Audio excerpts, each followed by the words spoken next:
Hello મિત્રો, વિડીયોમાં તમારું સ્વાગત છે। ગાંધીનગર જિલ્લામાં આવેલા ઝાંખા ગામની નિવાસી શાળામાં એક અચરજ પમાડે તેવો કિસ્સો સામે આવ્યો છે।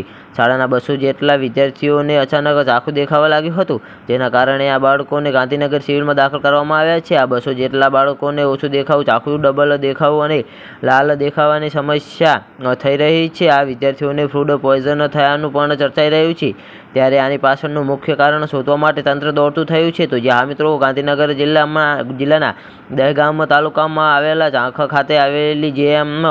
દેસાઈ વિદ્યા મંદિર સ્કૂલમાં અભ્યાસ કરતા વિદ્યાર્થીઓ ત્યાં આવેલી કુમાર છાત્રાલયમાં રહે છે। જમ્યા પછી આ વિદ્યાર્થીઓમાંથી 200 જેટલા વિદ્યાર્થીઓને આંખમાં બળવાના અને ઝાંખું દેખાવા સહિત દેખાવામાં ગંભીર ફરિયાદો થઈ હતી, જેથી સ્કૂલ સંચાલકો દ્વારા સ્થાનિક આરોગ્ય કેન્દ્રને જાણ કરી હતી, જે બાદ તેમને સારવાર માટે ગાંધીનગર સિવિલ હોસ્પિટલમાં લઈ જવાયા હતા।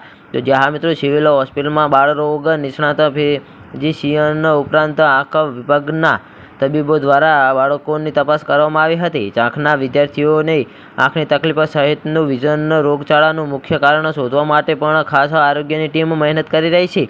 તો જ્યાં મિત્રો, હાલ મોટા અને મહત્વના સમાચાર સામે આવી રહ્યા છે।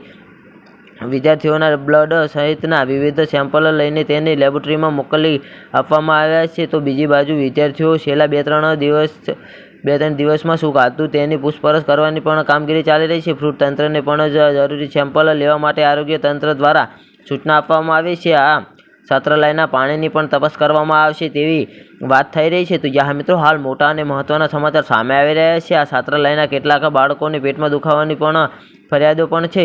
બપોરે વિદ્યાર્થીઓએ લાડુ, દાળ ભાત, શાક સહિતનું ભોજન ખાધું હતું, જેથી તે ભોજનના સેમ્પલ પણ લેવામાં આવ્યા છે। આ ઘટના બાદ ખાદ્ય પદાર્થના નમૂના લેવા માટે ફૂડ તંત્ર કામે લાગ્યું છે। અહીં પીવાના પાણી અને નહાવામાં વાપરતા પાણીની તપાસ કરવામાં આવશે। તો બીજી બાજુ બાળ દર્દીઓના બ્લડ સહિતના નમૂના ટેસ્ટિંગ માટે મોકલવામાં આવ્યા છે। તો જ્યાં મિત્રો, આના વિશે તમારું શું કહેવું છે, અમારી કોમેન્ટ બોક્સમાં જરૂરથી જણાવજો, અને ચેનલ પર નવા હોય તો ચેનલને સબસ્ક્રાઈબ કરવા ના ભૂલતા। તો વિડીયો પૂરો જોવા બદલ તમારો ખૂબ ખૂબ આભાર।